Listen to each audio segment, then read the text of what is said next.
Good morning, everybody. Welcome to Friday. It's L&D Talk. Today is Video Friday.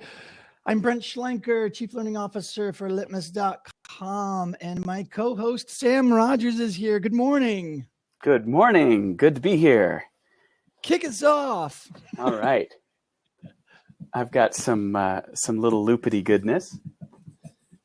I thought I'd go with a Latin flair today. I like Latin. It works.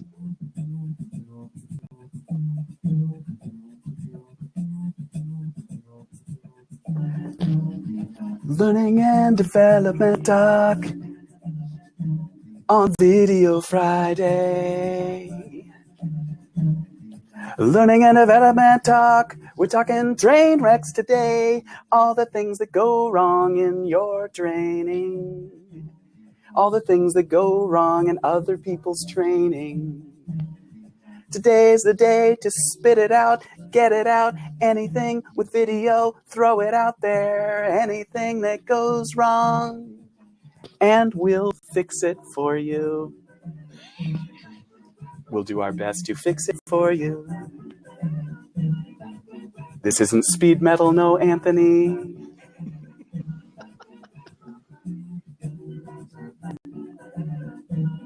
Wetty.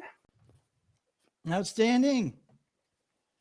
Very, very, very nice. Thank you, everybody, for joining And now us. I will move to the ever so professional, not awkward at all transition. No, that's awesome. It's always awesome. I couldn't quite get the audio. It was very quiet in the background. It was still good. Just so you know, just a little. Well, we just got in late last night from ATD, and my girlfriend's sleeping in the other room, so I didn't crank it as much as I could have. Totally get that. So there were lyrics in there that were L&D Talk, Learning and Development, L&D Talk, and little horn parts. But maybe I'll save that and we can come back to it again. All right, we'll do it again. Yeah.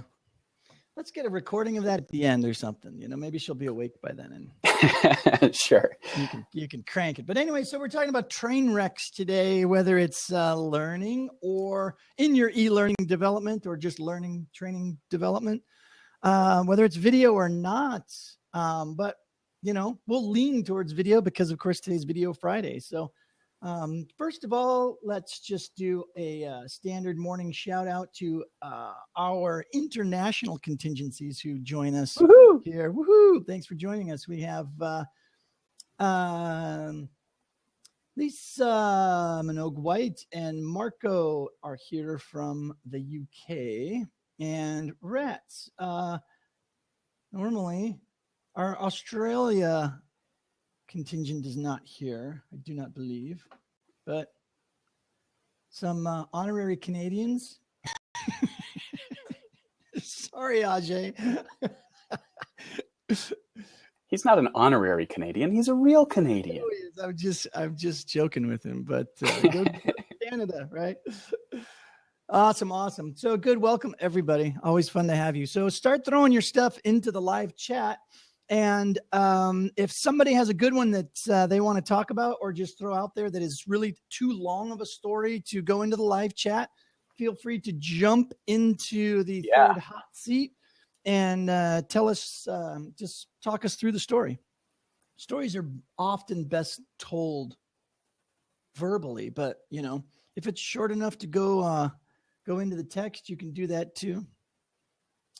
We're all cool with that. Have you seen anything in there yet that floats your boat, Sam? Well, while people are still generating some things, I've seen a little bit about lighting gone wrong. Thank you, Trish. Room setup, choice in attire, those kinds of things. We'll hopefully get an audio list of like some preparation for things to do. The comical thing of things gone wrong. Obviously, costuming is coming in as a theme. Costuming. Wait, are you saying you don't attire? Like What's that? Are they saying they don't like my shirt? I think that's exactly what they're saying. They don't like the shirt. Yeah. We're gonna have to get some more. You just have to get some more detail on those. So when it comes to video, there are some things that work well for video to wear, and there are some things that really don't work well. The jokes are going in about, you know, the banana colored pantsuit or whatever. There's things that are dated and that will always, unless you're doing it for comedic effect, it's always going to look very stylized. Generally good to avoid, but there's some things that just on a camera will look bad.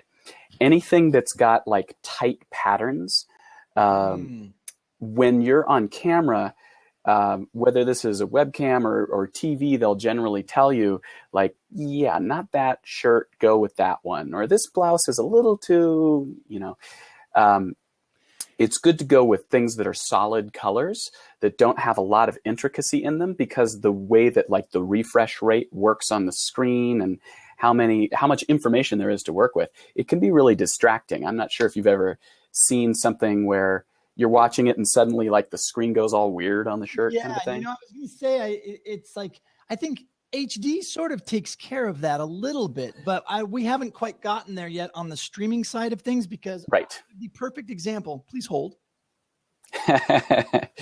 Well, Brent changes costume. Costume change. Oh, I'm not going to change my shirt, but I'll just. Okay. If I just show it in the camera, it will be a good example of what happens. That's a great example. Yes. So you might think this is a wavy shirt with really funky, cool lines, and it's all digital and it works, but really it's just a, let's see, a vertical striped, your standard men's vertical striped colored Oxford. Right. But and any like when it gets in front of a low res camera. And any kind of herringbone pattern or anything that's tight like that will cause that same effect. So this isn't necessarily a train wreck of training, but it will be distracting and it will be bad, and it's really easy to fix. Just do something that's a neutral, solid color, and it will work better on camera. Just like if your microphone is way across the room, it's not that you can't understand, it's that you have to work, and it's really distracting if there's a bunch of boom and echo and all that kind of stuff. So just the simplicity of being clear and non-distracting. It doesn't help keep learners engaged. It just helps not knock them out of being engaged. So first do no harm. It's the easy stuff, right? It's right. You know, I have to always preempt all of this, the conversations about how do we make it better, with the idea that all of these examples are really good, and talking about things, these are excellent for us to cover, for people to understand and to learn how to improve their video productions. But if that's all you've got to work with and you need to get something else fast, first, need trumps quality. And you can push that stuff out. Just know that the more that you know about these little tiny things ahead of time, the easier it is for you to crank out really quick, good, more effective video clips quickly, as opposed to needing to do a really crappy one right out the chute and then have to potentially redo it again. That's the first part. The other part is the idea of creating frictionless training solutions, right? Our job is to make it as distraction-free, as frictionless as possible between the consumer of the content and the actual content itself, or the instructor, or however the content is being delivered. The exchange should be as frictionless as possible. And to your point about distractions, if there are distractions in video, that's adding a layer of friction to somebody's ability to concentrate on the content they're trying to get. So I think those elements apply to video, but I just, like I said originally, I just want to point out that if you need to get it out there and it's not so good, sometimes it's okay to do that. Yep, that's true. And there's some more suggestions coming in. Anyone who's just arriving into the chat, please We're talking about train wreck training today. So anything that that you have personal experience with or that you've witnessed as a student that is cringeworthy. All of the stuff, specifically, this is Video Friday, so we're talking about things to do with video that either disengage people automatically or that just go horribly, horribly wrong. Any examples that you would like to contribute? And you might want to just join us in the little Brady Bunch squares and talk for a second. That would be most welcome as well. I just threw in one of those squares, I believe. Hopefully it's showing up. A link from JD on patterns excellent. that don't work for a camera. Thank you for that, JD. And thanks for showing up. Nice to see you here. I didn't even look up to see how many people popped in. Wow, we got the whole crew here today. This is fantastic. Yeah. Welcome, everybody. Everyone is avoiding work today. Yeah, so it's Friday after ATD. Everybody's like, I'm not doing anything. Right. Yeah, so thanks so much, everybody, for being here live, and keep the chat going. Any horror stories are most welcome. So, yeah, we could talk lighting. I know somebody mentioned that. Well, maybe you can scroll the live chat here real quick. I believe it was you had Greg on as a guest a couple weeks ago, I guess, for a video, and we were talking lighting tips. And I made the major faux pas and broke broke the major rule. But of course, I was in a hotel room, but it was a good example. So I was very blue. And anybody that saw that video where we were talking about the different colors of light, can anybody tell me why I was blue?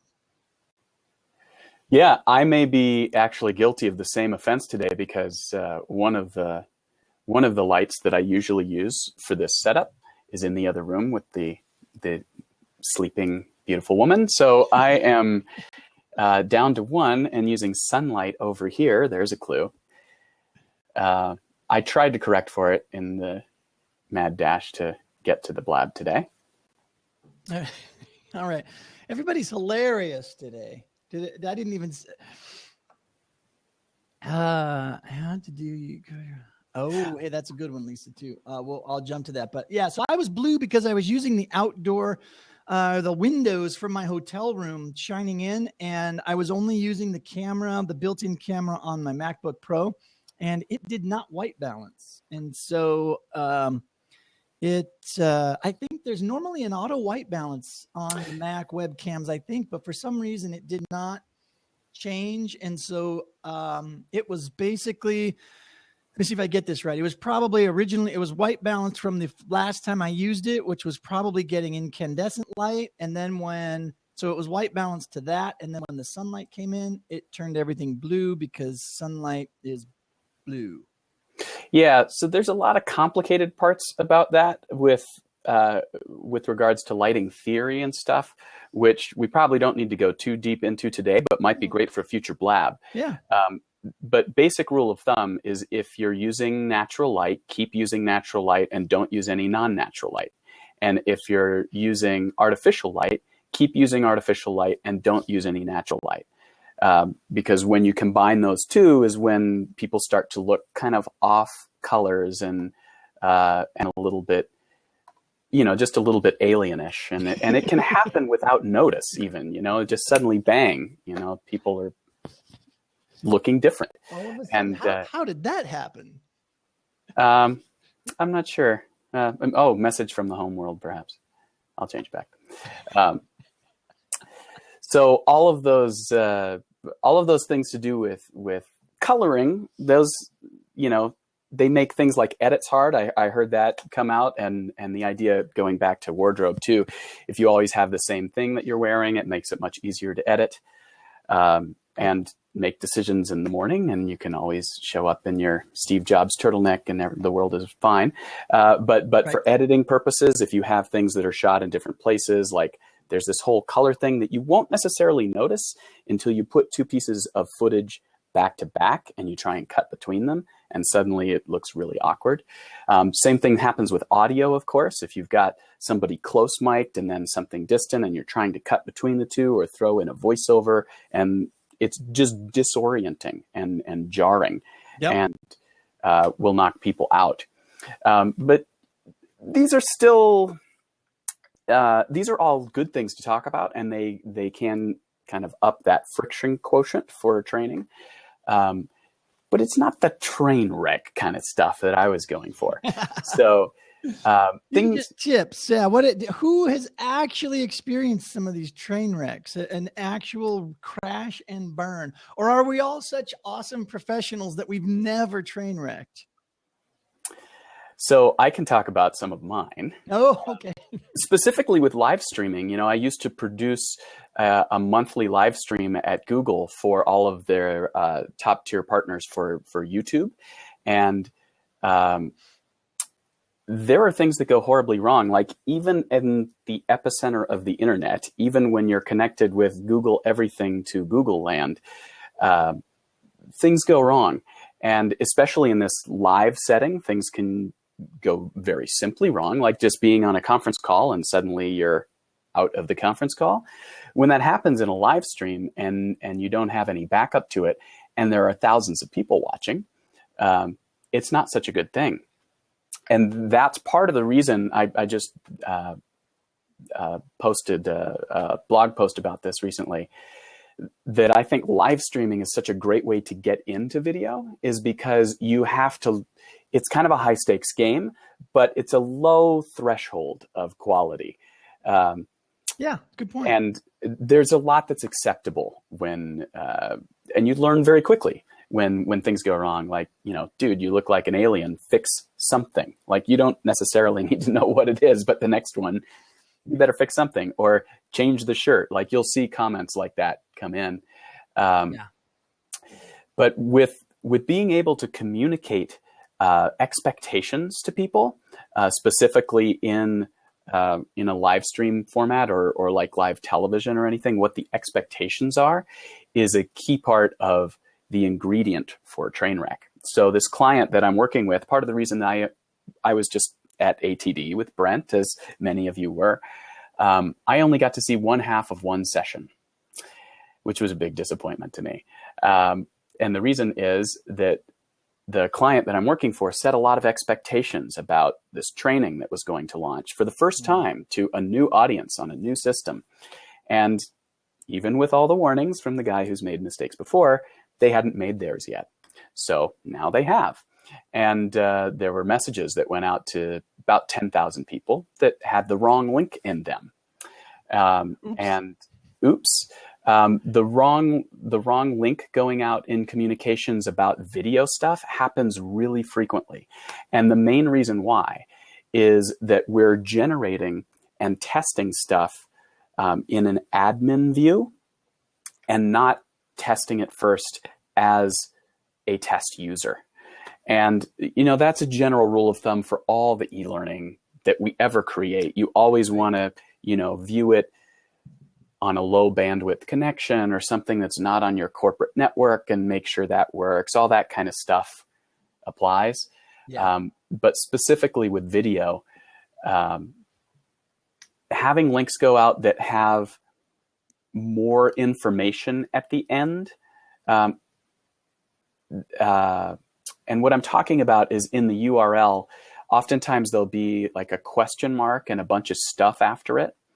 I've had it happen where that's like administration information, how to log on as an admin onto a platform. You don't want to give that link to people because they will log in as an admin to your platform. And then all sorts of surprising things happen. And you can't tell how they happened because they happened as an admin, as your user, in fact. So all sorts of that kind of thing I've had go wrong in the past. Brent, you want to jump in with any more stuff from the chat here? I was trying to keep up saying hi to everybody, but nobody's got like a really, really good train wreck. Just, oh, come on, people. I know, right? We've had things go wrong. Okay, maybe not you. This never happens to you. This only happens to other people. Somebody else having a train wreck. Someone who doesn't work with you anymore, maybe, or maybe just this happened once to a friend, kind of, or anything that you want to phrase that way. Yeah. If it's a little too vulnerable, that's fine. Oh, Anthony says he's immune. So, Anthony, you know what it means when you say that, right? That means you have the very next thing you do will go horrendously wrong. This is the curse. You never say, I've got it all together and I don't have mistakes anymore. No matter how prepared you are. I think what he means is he's immune because he has so many train wrecks. Nobody lets him anywhere near projects anymore. So he doesn't have any opportunities to train wreck. Well, we'll give you some opportunities, Anthony. Don't you worry.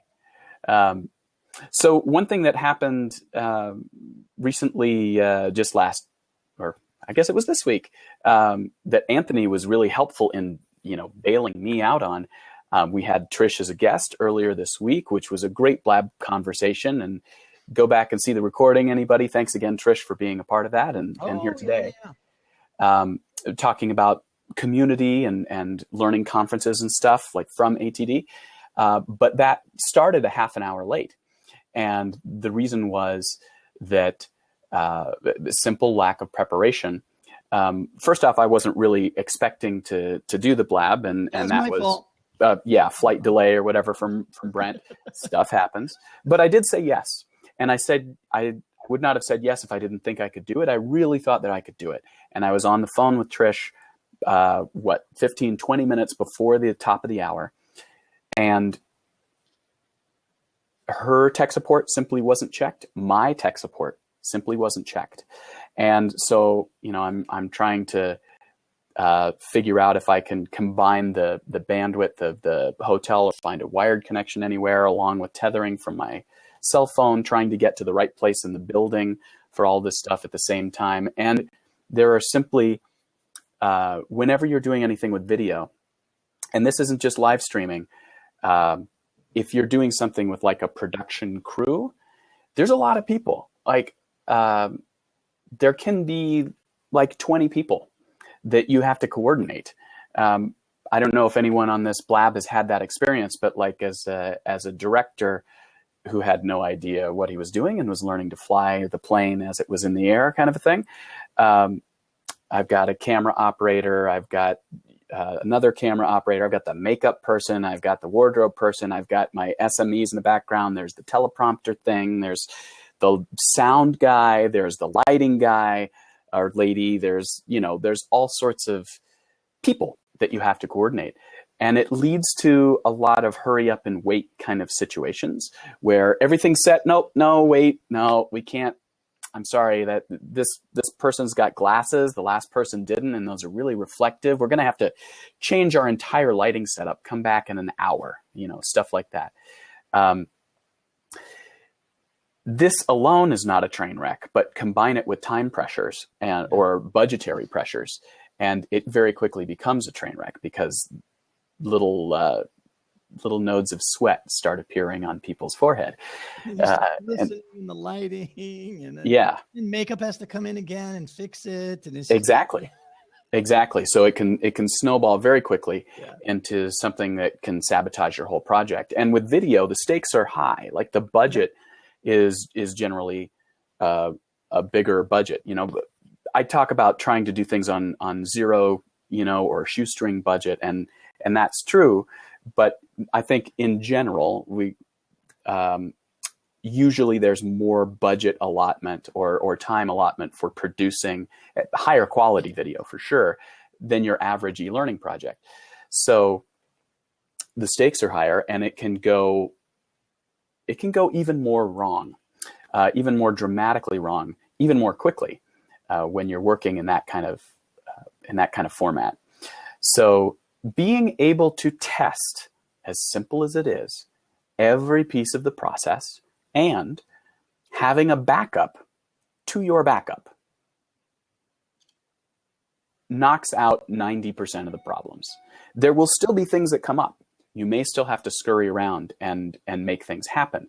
Yep. But keeping it as transparent as possible to, in the case of having a subject matter expert on camera, which I did see come through the chat as well. Had a great conversation with Greg Owenboger about that last Friday. Look up that chat. That one went really well, actually. We talked about coaching for the camera, making SMEs look good on camera, stuff like that. Yeah, I think Lisa brought that up earlier in the chat. Yeah. I forgot to come back to that. But yeah, how do you get those subject matter experts to appear better than they might otherwise? Yeah, that's something that Greg talked about at length and has plenty of experience doing. So we had a really good conversation about that. Yeah, that's awesome. And there's also the Wi-Fi issue has come up in the stream pretty strongly as well. And of course, I experienced that this past week as well, thinking that the hotel Wi-Fi would be fine, and it was not. And it was so bad that thankfully we started the blab really early, and so but it was still, everybody was there and it was live, and yeah, I should have tested it more thoroughly before I went and did it. But the solution to that particular train wreck, because I would say that one was a train wreck. I mean, normally we can put up with color and you can still kind of have the blab, and it's not really that big of an issue. But when you can't hear and everyone's voices are cutting out, and you've got 3 people on and everybody's bandwidth is bad, it was awful. It was really, really bad. So I ended up just logging in on my cell phone and walking downstairs, and immediately had a much better LTE connection out the window at the bottom of the hotel, way better than what I had in the room upstairs. So that solved most of the problem right there. That's a great thing. You had a backup. It was just a matter of what's the failover procedure. What is the way in which you're switching over to that backup?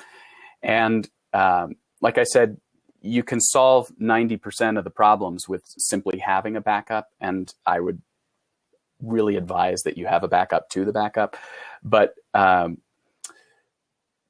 the process of that failover or switchover, I should say, the process of going from something that you had intended to do, the Wi-Fi connection at the hotel, to going to the cell phone, that's really a trying time, and that can make things infinitely worse, or it can keep people on, and it can actually help them connect in a strange way. So things go wrong for everybody. Things, Murphy's Law, whatever. Everyone's had things just go bad, and we know what that's like. So if you're able to connect to people in a human way during that process and say, technology, it's great when it works, I'll be right back. Stuff like that really makes a big difference, so that people know that you have a backup. First off, it engenders trust. And just stick with me for a little bit while we get this fixed. Being able to communicate that without the little beads of sweat turning into beads of blood on your forehead, being able to communicate simply and very personally with people will help them stay with you. And it actually shows vulnerability. It shows that you're human and that, you're connectable. So watching people fail by itself is not necessarily bad, because it can help make us more real and help drop the conversation down a notch and really make it more authentic. But lying to your audience about what's going wrong will break trust faster than anything. It will disengage people faster than anything. If you're ignoring the reality that they are experiencing, and denying what it is that's even going wrong on your end, this makes things very awkward and very confusing, and really hurts the overall delivery of content every time. Yes, I would concur. Trish Ewell, you have fantastic stories to tell, and I didn't actually put your @ sign in that last request, but you absolutely, I need a co-host for either Monday or Tuesday, and you need to be it. So pick a day, and you can't say no. And we can even change the name of the day and the topic of the day. I don't care. You just need to be my co-host for one of those days. That's it. That's it. And I'm not going to let you out of it because it's so easy to do that even when I can't show up, then we just don't do it. This is how flexible we are. And at one point I wanted to make to your point, Sam, about that being honest with your audience and being upfront and clear and transparent in everything that you do. I think people always, well, not always, I shouldn't say it. That's not a great way to say it. I get kudos a lot for testing new technologies from people. And I think what makes me comfortable doing it, because I'm not always comfortable doing it, is that I do make it very clear up front when I'm doing this kind of stuff that, hey, this is a test. This is just me learning, and I want everybody to come along for the ride. And that's exactly how this blab started, right? And it still is, right? It's a continual work in progress. And it's still literally in beta too, which is great. And the app is the app is still in beta. We're still in beta. We're still alpha. Let's just start there. If there's anything before alpha, that's what we are. But yeah, I mean, and that's why I guess it feels very comfortable for me to be in the middle and losing bandwidth and saying, hey, hold on, everybody. I'm just going to switch to my iPhone and I'm going to hop in an elevator and run downstairs. Right. Talking amongst yourselves. It feels comfortable and easy because I on purpose try to set the bar very, very low for expectations, just knowing that over time we're going to get better and we're going to get all the little kinks figured out. And pretty soon we're going to get really good at this and it'll start turning out better. I think if people go back to the earlier blabs, those were train wrecks.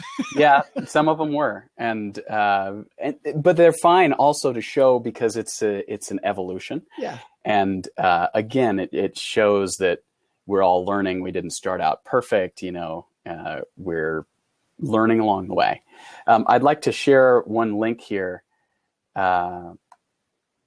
which is a YouTube link that I always have available for when shit goes wrong.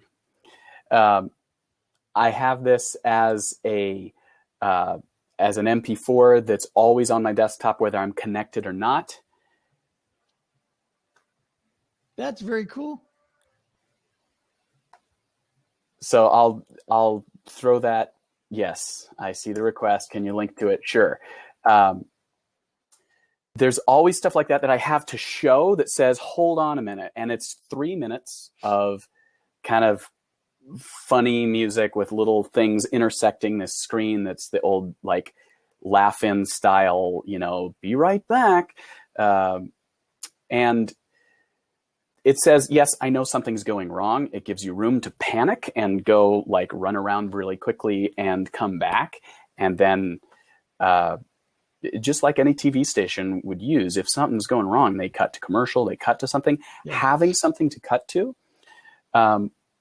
every presentation I ever do, I've got that in my back pocket so that if something goes wrong, I have the confidence of being able to take care of my audience, whether that's, stand-up training or presentation like I was just doing at ATD, whether that's something that's live and online. Even in studio, if I've got someone in front of the camera and I know that there's going to be some waiting time during the day, I have some activities set up for them, whether that's reviewing the next script or, just sitting down and having a drink of tea or scotch, as the case may be, whatever it is, something that's insulating them from all the crazy that's going on. It helps not spread the crazy so that it gets worse and worse and worse, which then leads to the train wreck. Yeah, absolutely. I was just going to say one of the reasons why, when I first started this blab, it was just me. And I think the thought that got me dialing back to this was having somebody do these types of projects, especially video projects with you, can solve probably at least up to half of the issues you might come across in trying to do it by yourself. Because when you have to be the one to think about all of the technical issues, all of the staging issues, all of the lighting issues, all of the clothing issues, and be the talent, and think about what you're trying to say and what you want to say, you know, in front of the camera, and turn the camera on, how are you going to turn the camera on and jump out in front of it? You know, when you're a one-man band, that takes a lot of trial and error and doing it over and over and over and over and over again. And it's hard. It's hard. I've done it a lot. I've tried to get really good at it, and I continue to get exceptionally frustrated with it. And so when I started doing the blabs, I had the same issue. You know, it was hard to be in here by myself. And so putting out a call for co-hosts, you know, people to commit to a day and hang out with me and to talk about different topics was a step in that direction, right? Having somebody that can, while I'm talking, you can monitor the live chat and the tech. And then when you're talking, I can monitor the live chat and the tech. And is just, you know, sharing the responsibilities is exceptionally helpful. And on a very practical, technical basis too, at the very beginning of this blab, I fell out, and then you went out, and like having someone else that, whether this is with your platform that you're delivering video on, or the LMS or whatever, like just having another admin, someone with the rights to keep the training going. There's the interaction part of it of great, I have somebody else to talk to and play off of and who can cover while I'm doing this. But then there's the real like technical logistics part of it of, if there's only one person who has the ability to host or deliver or change anything to do with the training, when something goes wrong, and it will, that person has to fix it. And that person has to fix all the mess that was created as a result of it. Yep. So being able to have anybody else that's a trusted person, like for the YouTube certified online training, I couldn't have done it all myself. It was me and this other consultant, Lee Rodriguez, who I hope to have on the blab sometime.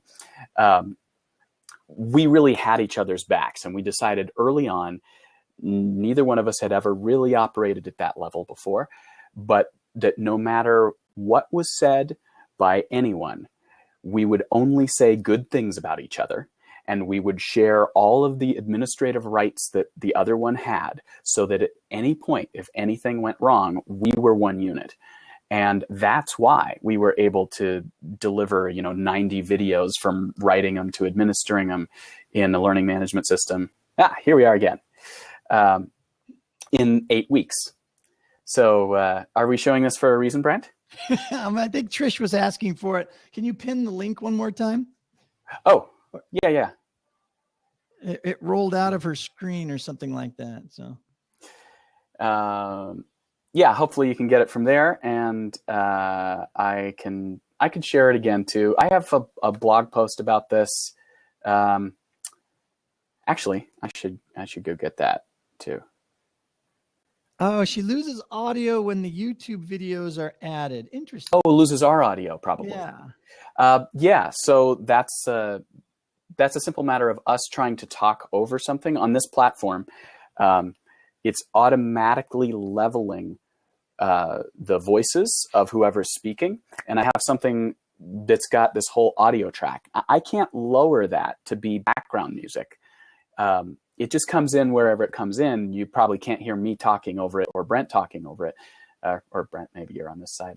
I can never tell which side it is. Yeah, the second one was right. Okay. We don't have the ability on this platform to level. So that's another thing that can create a train wreck very quickly. Yeah, is with video, is when the background music isn't. And you really have to work, and it's distracting too. Like that's a fun little jazzy thing, but I actually want to. It may not be the most appropriate music as standalone. A lot of background music is kind of annoying if you listen to it as foreground music. So watching your audio levels and stuff like that. Here it is happening in the blab. Solution: turn it off. let's throw the link in the chat again, stuff like that. Yeah, the different things that you do. So let's I'll throw a offer couple up links out before we have to end at 9 o'clock. Let's offer up some quick tips. Because one of the things I was thinking about for the audio stuff, there's a great tool that I don't think is supported anymore that I've used a lot, and I don't think it's on the Windows platform, but there might be a similar one. But it's called Levelator.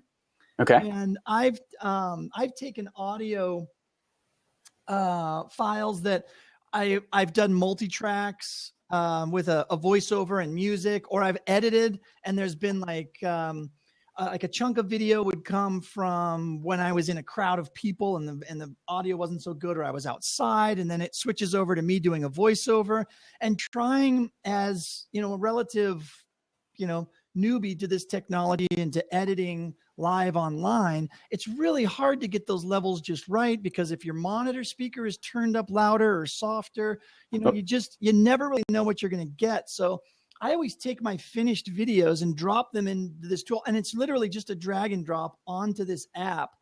And Levelator takes your whole your audio file and literally goes through and evens everything out all across the whole entire thing. And when you get that file back, you just edit it back into your video file, and now you've got a perfectly, at least, the audio, if it was recorded bad, there's nothing Levelator can do, but as far as levels are concerned, it can at least even everything out across the board. And it has saved me many times from having to release bad audio bits that I just couldn't fix myself. So that would be my one tip. If you can still find it out there on the web, I think you can. It's Levelator. It's a great free little tool. At least I think it's like I said, it's not, I don't think it's supported anymore, but it's good. Great. Yeah. Tricks like that of being able to, salvage something without ditching it completely. Here in this example, we had to get rid of it completely, but anything that you can adjust it to still make it usable is awesome. I threw a couple more links, or I guess those are this way, huh? I threw a couple more links in the chat as well. One of them is the This Video Works kind of test that I always use to test bandwidth. I know bandwidth kept coming up as well. It's a 10-second long video. In fact, I could probably just show that too. It's a 10-second long video that will allow you to basically, in a very kind of easy, impromptu way, measure how many,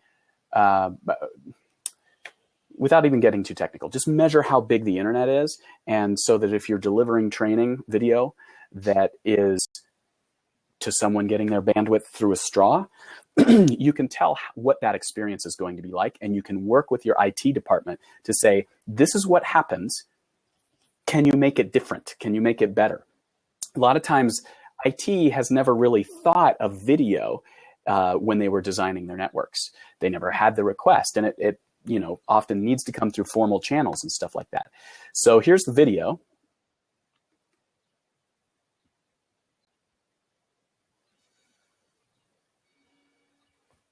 That's it. And with that 10 seconds, you can then ask users, how long did this take to load?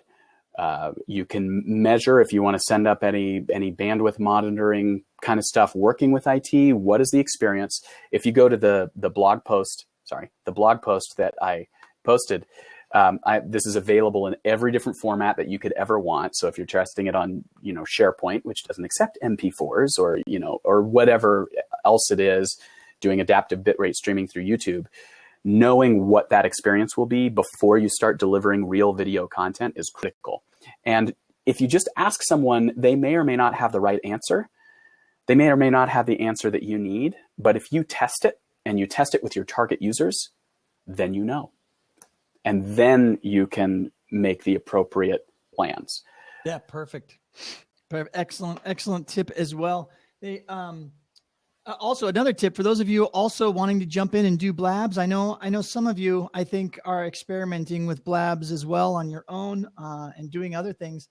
Blab has a great test feature even. So you can jump on ahead of time and just launch in a category called test and set it so that nobody can see it. Like it won't show up in the search features. You just have to select those when you create the Blab and when you schedule it. And then you can go in and test your audio. You can see what you look like. You can, make sure everything's working, and then go and jump into your existing Blab or create a new Blab just to, make sure your setup is working okay. So, it's interesting. The Blab kind of walked through the processes that you were talking about, Sam. I'll dial back the conversation just quickly. Sure. In the early days, I wasn't able to give you hosting capabilities, and everybody was asking for that in the early days. And it wasn't long before a few months later, they came out with that ability to give somebody the hosting capability. So that saved us, because in the early days, like if I had to refresh my browser to change my speakers or to make the settings readjust, that would completely shut down the Blab, and I would have to relaunch a new Blab. And so, it was complicated. It's a lot of those little tiny things have been solved and have just continued to make the platform extremely valuable. Yeah, it's great. And I hope that they keep bringing out even more features. And having started without them, now you know how important it is and how to operate without them, which is why scaling up, iterating, and learning all this stuff as you go works. It can be bad to start, and then a little better, and then a little better, and then a little better. And the fact that this community is here and has stuck with some of those iterations, or you can even go back and see those videos, is a testament to that process working. We've got some great comments coming in on the Blab as well. I wanted to mention two more things.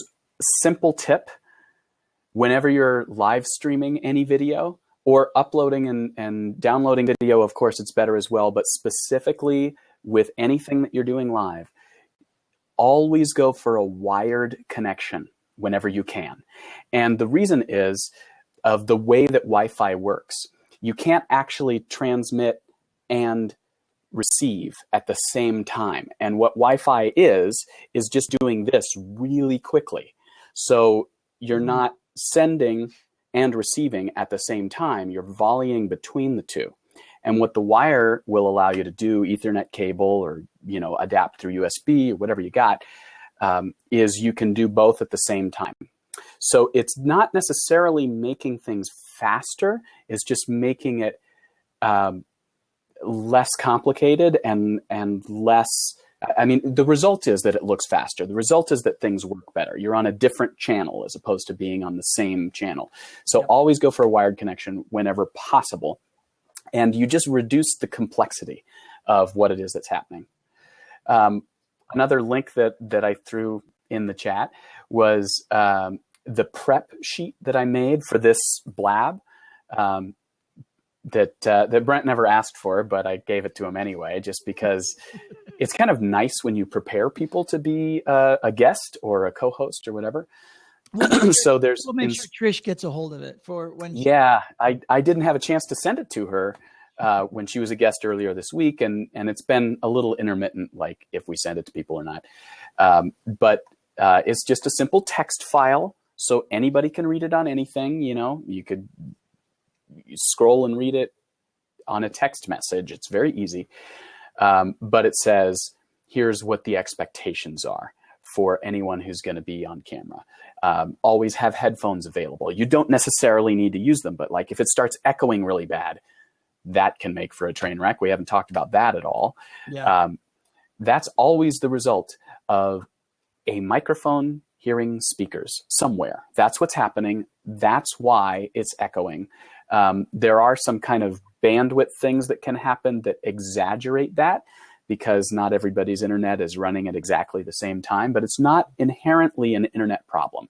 The problem is feedback. Just like when you hear a microphone squeal in a concert and everybody goes, make it stop.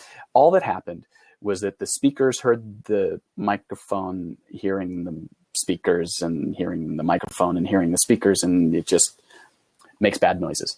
So what that sounds like online is echo.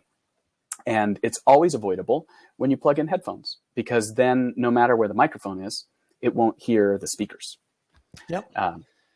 Yep. There's definitely other ways to fix that, but we're down to 2 minutes. And if everybody's got 9 o'clock meetings, I'm sure you're all antsy to jump off. And so I will say thank you so much, everybody. Yeah. I'm not sure if this has been the most attended blab so far, but as far as I can remember, that's a lot of little bubbled avatars across the top, and I really appreciate that. Yeah, thanks everybody for joining in the blab. And this happens 8 a.m. Pacific every weekday. So Monday through Friday, Brent will be here. And I'm your co-host on Video Friday. And we usually have guests as well.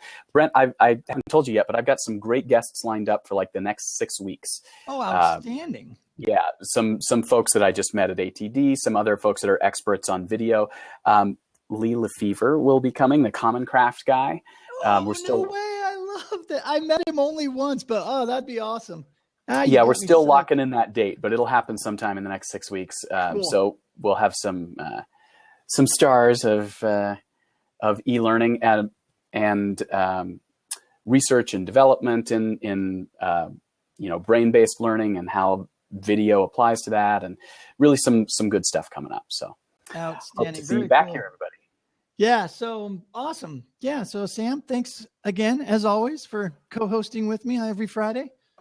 Again, my name's Brent Schlenker. I'm Chief Learning Officer at litmus.com, and I think we're done for today. Yeah, I forgot to say where to find me, which I always do.